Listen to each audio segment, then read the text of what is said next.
everybody. Welcome to today's Daily Distinction. And we've got a special one. Well, as you see, we're outside today, which typically only on the weekends to do that. But there's a very special reason that we're in a little bit different format today. And that is because we have a very special guest who is here at the house. It is the man, the myth, the legend that is Glenn Morshower. Eat your heart out, Ken Walls.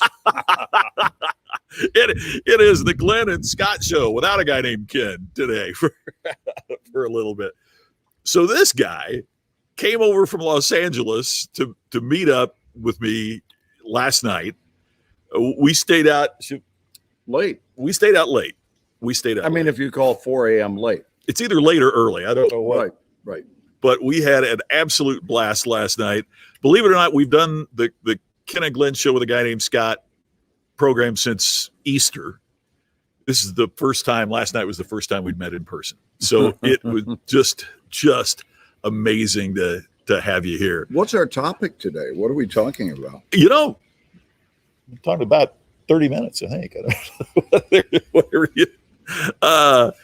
Hello, Alan Skidmore. Brian, good to see you. Hey, Ted Stark, thank you. It's great to be back, right, man? When you're hanging out with the guys like this, that's worth coming home from Hawaii for. So, well, Alan will tell you that you never know when you're buddies with me, you never know what's going to happen. Let's talk about that. Well, there's something you talked about last night when we were sitting just chatting at the beginning about we know we have now. That really struck me. Would you talk about that? We know we have now. It's not a novel concept, but it's just maybe truer than we want to realize. And during these COVID times, that's I think an increasing focus is placed upon that. But now is beautiful, and there's always this assumption, or there seems to be, that we will have tomorrow or years. And the truth is, we might not even have another 10 minutes. And the older you get, the more if you've had enough people depart that you weren't expecting to depart, then you realize that we really are living in a world of no guarantees except this moment. And fully showing up is a phenomenal way to live. Just how did I honor this moment? You know, Scott, I talked about being the bridge in class this past week. And just the idea of, are you being the bridge to take this moment into a place that's even better? Or are you being the bridge that's taking this moment into being something that's worse? And I have so enjoyed us doing our Sunday night show together. I've so enjoyed your wisdom. I've so enjoyed watching Daily Distinction. So here I am at ground zero. And I want to tell you, spontaneity is a big part of this awareness of we only have now. Is because I told Scott, I'm coming to see you, bud. I'm not doing anything else. I don't have any other plans in Vegas, but I'm close enough, and I'm a 4-hour road trip away, and I would like to come see you while I'm on the West Coast. And I don't come out west as much anymore, so it's a beautiful thing. I'm glad to be here. So glad you're here. It's over the moon. I make my living with words, and I'm struggling to come up with ones to say. I mean, we had in our conversation last night. But let's say hi to so many folks that are saying hi. First off, Alan, Jerry Eisenhower, a great friend and client, was raving with me about how terrific you were at the Distinction Summit. Oh, wow. And he's just posted again. Thank you, Glenn Jerry. was awesome at your event. Eric Swanson is here with us. Hey, Mark Rodriguez, great to see you. Hello, Eric. Hello, Mark.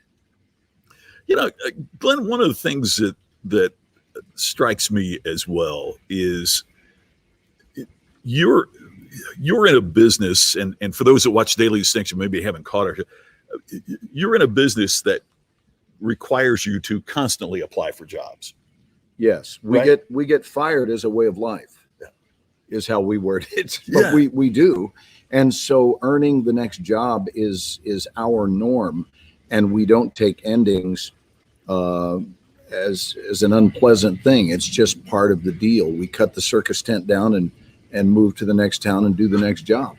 But I know that earning jobs is all based on, mostly to me, it's based on energy. It's based on presence, obviously preparation of craft, but casting directors, so I'm not making this up, buddy, casting directors have told us when they visited the workshop that the decision about an actor is made within 8 to 10 seconds Wow. of the time they walk into the room. Wow. Because what they're doing is they're tracking energy. They're tracking, do I want more of you or less of you? Are you someone I want to watch? Do I already within 7 seconds want to change the channel? Yeah. And if that's the case, then we're not interested in hiring you. So I've gone through this enough to where 36 years ago, I began teaching an audition mastery course, which was all about not just doing the work, but the art of booking the work, because that's a completely separate deal. And it is an art form. And so auditioning and having a job interview are the exact same thing. We just refer to job interviews in the acting profession as auditions. And the truth is, I don't even refer to them as auditions. I refer to them as meetings, because an audition is a scenario where you're trying to earn someone's good opinion of you. In other words, you're caught up in a proving modality, whereas a meeting takes place on a level playing field. Auditions are subservient. Meetings are on a level playing field. And the way that I teach this is by saying, if you were getting married this week, imagine if you had not yet crossed paths with your in-laws to be, and your significant other says, so are you looking forward to auditioning for my parents tomorrow night? And then it really puts it into perspective. Yeah, it does. That's great. Hey, I got to mention here my great pal Dana Williams. Hey, Dana. Dana is with the group Diamond Rio that we were talking about last night. Right, and he says, Glenn, you've got to be careful about who you hang out with. Ask me about Scott. I know things. And I would remind Dana, that works both ways, pal. I know things too. Oh, and Donovan is here. Yeah, Donovan's here. Hey, buddy. Yeah. Hey, so Glenn, I'm curious, how does, for lack of a better word, the impermanence of jobs in your field of endeavor, how has that prepared you for the pandemic and the uncertainty that's been paired with that? I think that the impermanence of life has prepared me for the impermanence of my jobs, my field. And the pandemic, I mean, everyone's got, I'm sure, a different spin on it. I think it's basically our opportunity to face life when it asks us that ongoing question of now what? Now what? And it does it all the time. It does it several times a day. In fact, when things that we're happy about occur, we still go into now what? So where do we go from here? And COVID has certainly given us a chance, and I'm not underestimating its seriousness. I do get it. Scott and I are downwind of one another, and we're apart. And that's why, in case you wonder why I'm not cuddled up next to him, it's being respectful. But COVID certainly has given us a chance to discover what our entrepreneurial skill set is. Because we, for example, our business, the physical school that we had in Dallas, we had to shut it down, as did so many other businesses. And yet I didn't want to shut down the business itself because it's the love of my life. So thank God, enter Ken Walls. And Ken taught me about Zoom, and we were able to move it into a Zoom modality. But life itself is impermanent. So based on the impermanence, I even believe that probably the healthiest thing a human being can do is to visit consciously through imagination their own death day, to visit it, and not just for a few seconds, but to sit in it and go, here I am in this moment. I'm done. My time on earth is now behind me. How do I feel about it in review? Can I proudly turn to it and say, that is exactly the life I came here to live? That's it. Which somehow makes leaving okay. Because what else is there in life than doing what you came here to do? I mean, I would ask the audience that. What else? I would say that there is nothing greater than that, is getting the job done that you came here to do. And to me, that job is being fully present in every moment, coming from love, being there to offer a kind word or a helping hand, never be a presence that makes things worse. and know that you can never do wrong by doing the right thing, that good choices equal good outcomes in the macro. And I'll say this one more thing, which is I ask my students this week, do you or do you not? And I want you to really think about this. I'm asking you guys this. Do you or do you not trust the process? Because trusting the process, last night, for example, I wasn't on an emotional roller coaster when we were playing craps. Scott and I played craps. We played craps. Yes, we did. He was a virgin. I was the student. It was my very first time to play. I took Scott's craps virginity. That's what occurred last night. And it was wonderful. May I just add quickly? Thank you for giving me that. Thank you for giving me your craps virginity. The best craps I've ever had. Now, wait a minute. No, wait a minute. Let me also mention that I think Scott walked away with like $37. Pays for a cheeseburger, right? And I won too, but we just had large quantities of fun. And the point is, it's going to go the way it goes. And I tell you, that's what acting has taught me, Scott. In my business, the hills and valleys are so steep, they're so great and so widely varied that you cannot emotionally afford to be on the very top and at the very bottom. So a healthy person learns to roll right through the middle somewhere. And it's the equivalent of driving with an excellent set of emotional shock absorbers, where the hills and bumps and speed, they don't rock your world. You don't flip out and get too up. You don't flip out and get too down. You just understand that it's a journey, that we're interested in the macro and to relax and truly enjoy the ride. And we enjoyed ourselves two little teenage boys last night. It was Christmas. It was great. You know, one of the things that strikes me that I think is really important why you said that is that for a lot of folks, they only see the best moments. For a lot of folks that are looking in, sure, right? They see 24 or they see. I should share this out while you're talking, shouldn't I? I should share this out. Oh yeah. Yes, of course. Yeah. So they see 24. They see 24. They see The Resident. They see the Transformer movies. They don't see the hours spent memorizing a script. They don't see the process of going to meetings and getting jobs or not getting jobs. In the speaking business, they see that hour-long keynote.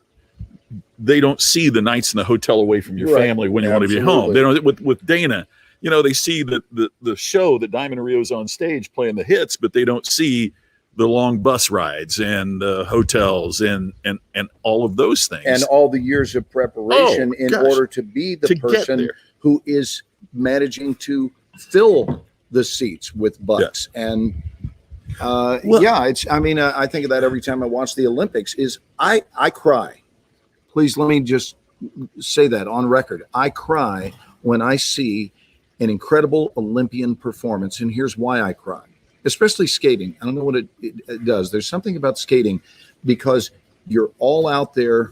It's you and the ice, and I'm not seeing the 3 minutes. Yeah, I'm seeing the 14 years that preceded those 3 minutes in order for those 3 minutes to look as immaculate and perfect as they do.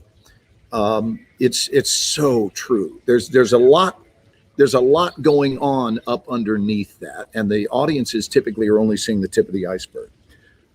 Before we got together last night, I was on a program for my friend Suzanne Evans, and Suzanne had about 1,000 people at her Zoom event, and she brought in several speakers to talk to these folks about speaking. And so it was Lisa Ford and Larry Wingate and Mark Mayfield and Mark Sanborn and me. And she said, "What do you all have in common?" And the answer that came just like this, that everybody went, absolutely, is we've all done the reps. We've all done the reps.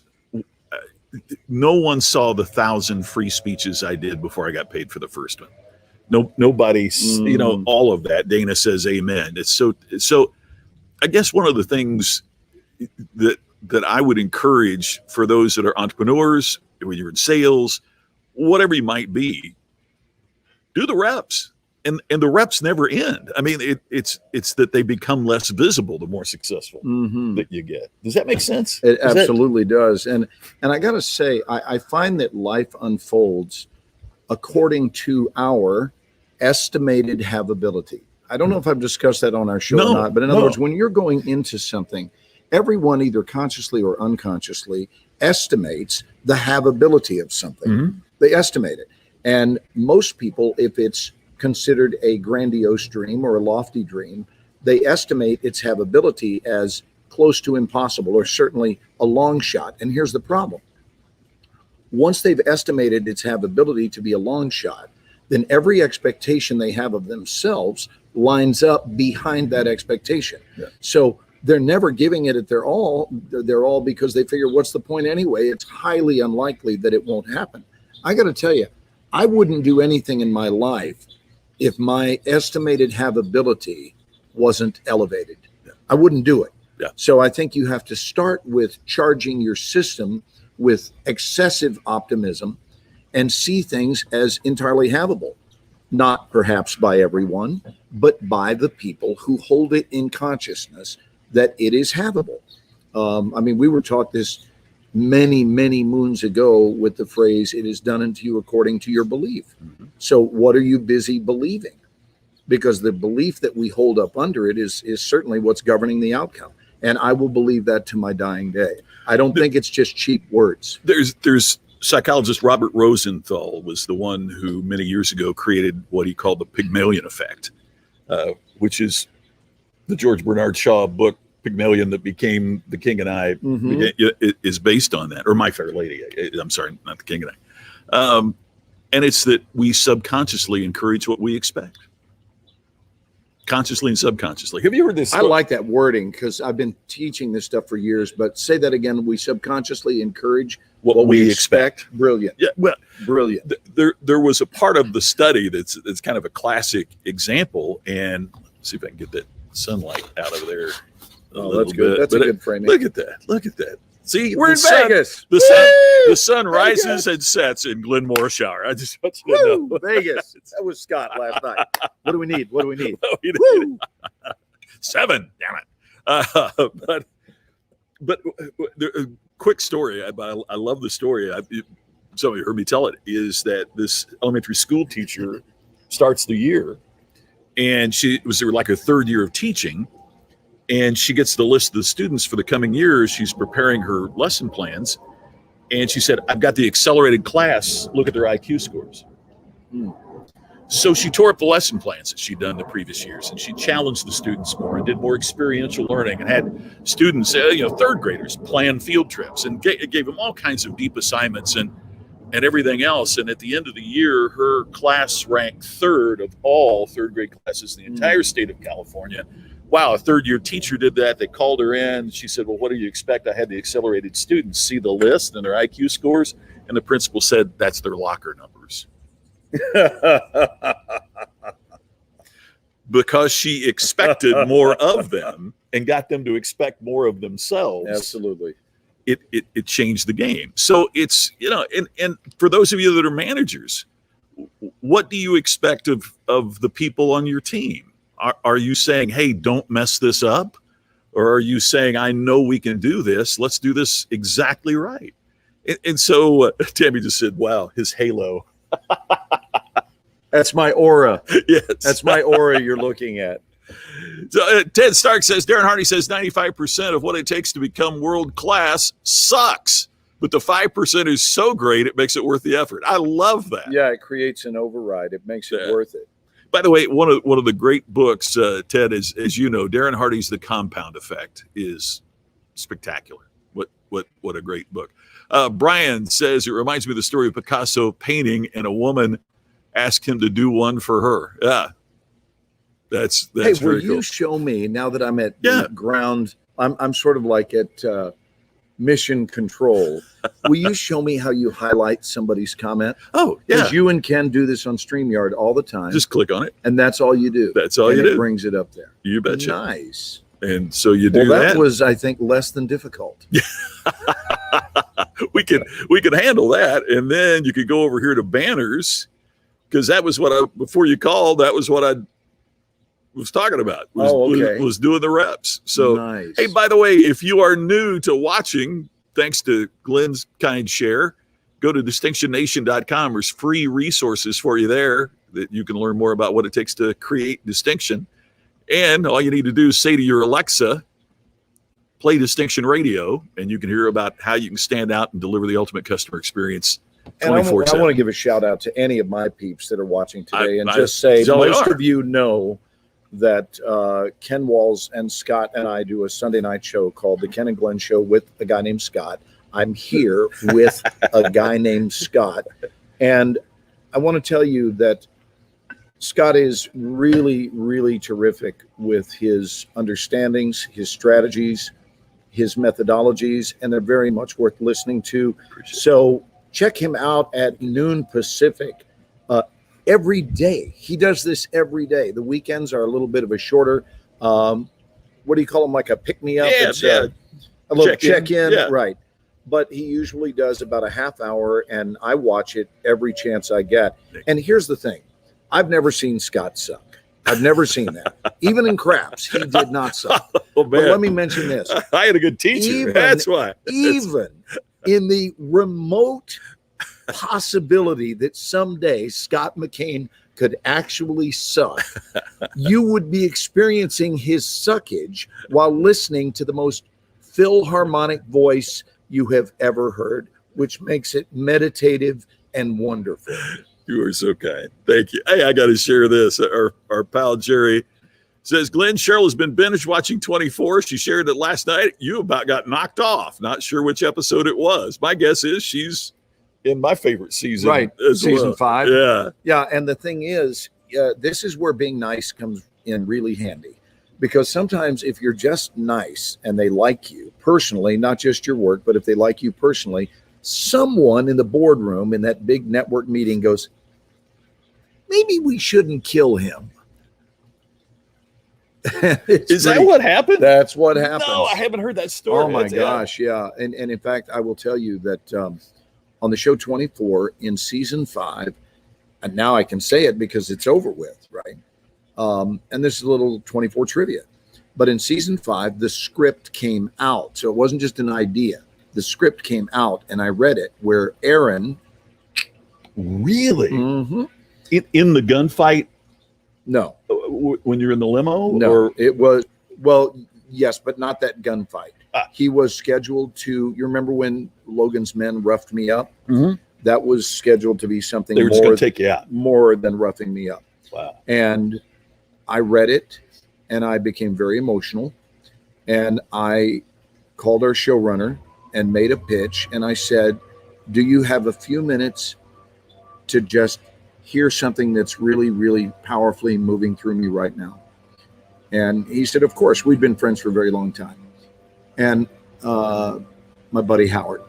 And so I said, before I even tell you what I'm going to tell you, I want to file a disclaimer and let you know that while this might sound like an actor fighting for his job, I am suggesting that if you're done with me on the show, just don't kill Aaron.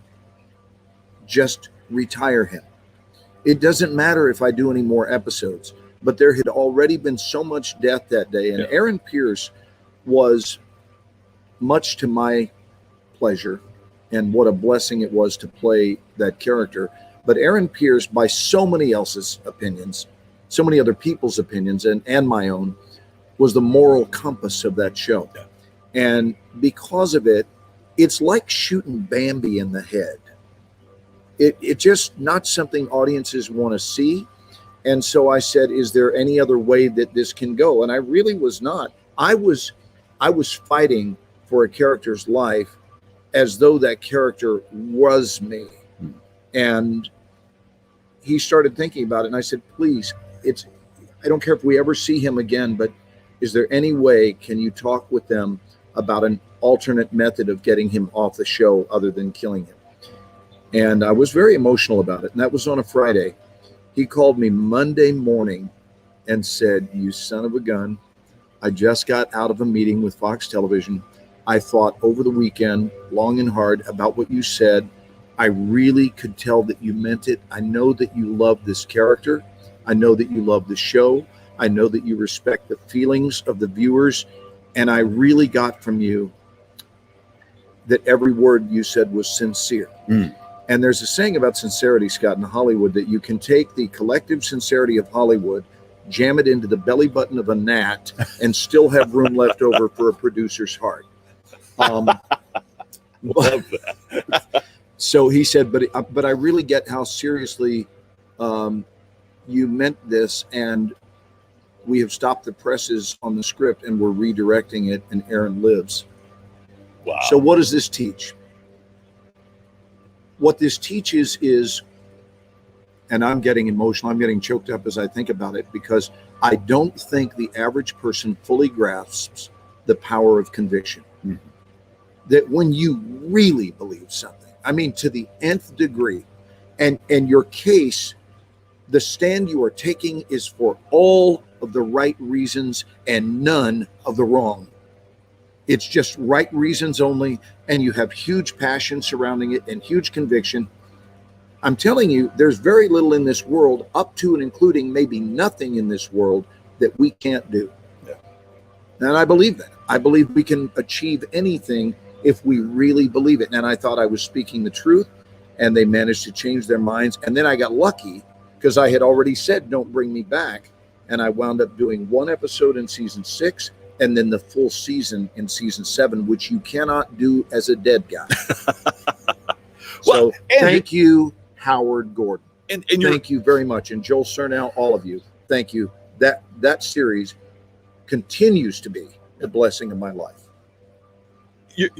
Your episode in season 6 is pivotal too. I mean, it was a pivot point of that entire It's sort of like season. if you're going to do one, that would be the right one to do. Yeah. So, well, I was pee-whipped. I can say that. I cleaned it up, right? I was pee-whipped, and Martha was feeding me kiwi fruit. I mean, that's George Carlin would say that we were officially witnessing the pussification of a man.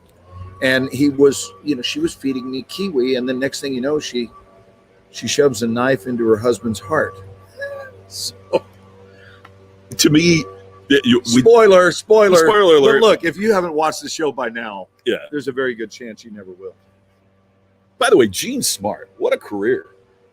Talk about from comedy to drama to it must some of the people that you've had the chance to work with are just really phenomenal. Yes, and I tell you, for years, we held that Monday night slot on Fox, and we were on a double bill with American Idol, which was at an all-time high. So our ratings were through the roof, and here is something that I was privileged to be a part of. Do you know that every Tuesday morning, and how many people get to experience this in a lifetime, where they go to their workplace on Tuesday night, and we were all fans of the show, so we weren't just in it, we loved the show. So all of us were watching on Mondays, and then we would roll in on Tuesday morning and go, oh, right, we worked together. And that was always fun. And Jean was an absolute pleasure. And she's an Emmy award-winning actress. Yeah. Tremendous. Is it difficult? This is a weird showbiz question, just from a fan. Is it weird when the entire nation is wondering what in the world happens next, and what's going to happen next? Yeah, it's called Keep Your Mouth Shut, or they talk to you about how much you used to be a former employee,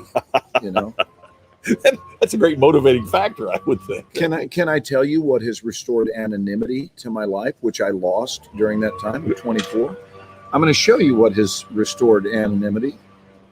This has restored anonymity because nobody knows, nobody cares, it's interesting, but these things are sure helping out. So I'm grateful for them. John, my friend, I couldn't agree with you more. And you are that guy too. I know that there's John as somebody that lives his convictions. Hey, John. Darcy, great to see you. Hi, Darcy. Let's see. Yeah, it's hard to argue with someone's truth. It's the episode when the president was found out to be the bad guy. Yep. And here's the thing, Scott, truth, and I'm not telling you anything you don't already know. So please know that. I know you know this very well. But when truth stands side by side, butted right up next to bullshit of any kind, when truth and bullshit are next door, oh my God, how the bullshit is outed.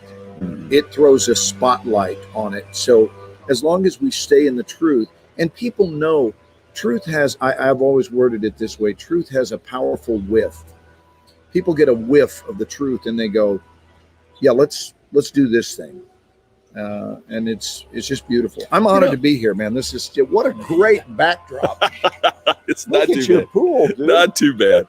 You know, one of the things when I help and speak with speakers, I will tell them that they probably and should know more about the subject on which they're speaking than the audience does, right? In theory. But in theory, right? I know speakers that have written more books than they've read, so that's a different issue. But wow. But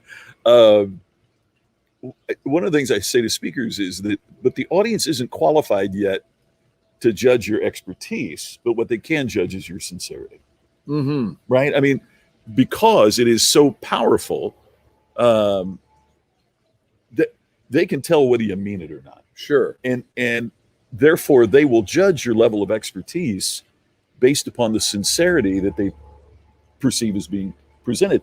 And they really have a good detector. Yes, they really do know. Well, and I would even say that we all do have a good detector. It's just a question of whether or not you're interacting with your detector. Do you value your detector?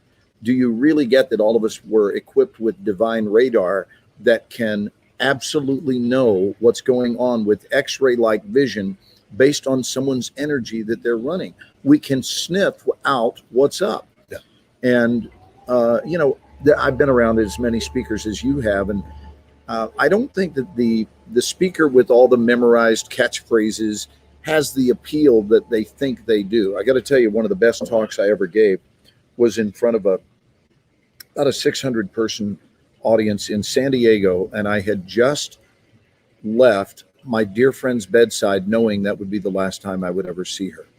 And she was in a vegetative state, and I said my so longs, went straight to the stage in San Diego, and got up and intentionally mentally divorced what I thought I was going to talk about. And I never plan my talks. That's just my style. But I do have an idea, broad strokes, what I would like to talk about. I just don't rehearse it. So in that sense, it's not a speech. It is an unveiling, so to speak, an unveiling of spontaneity. But in this case, I thought, I'm not going to talk about that. And instead, I stood there, had a public breakdown, and made the talk about the importance of saying yes to breakdowns, of saying yes to it and to opening your heart. And I told them where I had just come from. And I got so many emails telling me that was the best talk. And this was Shelley Paneer. I'm saying that because I know Alan Skidmore is watching today, and Alan knew Shelley very well. But I stood there and dared to be authentically vulnerable, and it touched people's hearts because they realize in many ways they're brought into a confrontation of what walls do I hide behind? What facades am I masquerading around behind? And it was beautiful. So above all, stay in your truth, baby. Stay real. Jerry has a story that he wants you to tell, but Glenn, I'm going to ask you to hold that to the next time that we're together. Sure, okay. And the reason is because we have a lawn guy. We have a lawn, never fails. And my darling bride has an appointment at 1:00. And if we don't sign off, she's going to have to leave the house before she gets a chance to say hi to Glenn. So I'm going to selfishly wrap us up. And guys, thank you for letting me be a part of this, Scott. Are you kidding, man? What a thrill to have you here. Thanks, everybody. I'll see you tomorrow on our next edition. Won't touch this one, I promise you, but we'll try to do this again tomorrow, same time on the next Daily Distinction. Have a great day, guys. Thanks,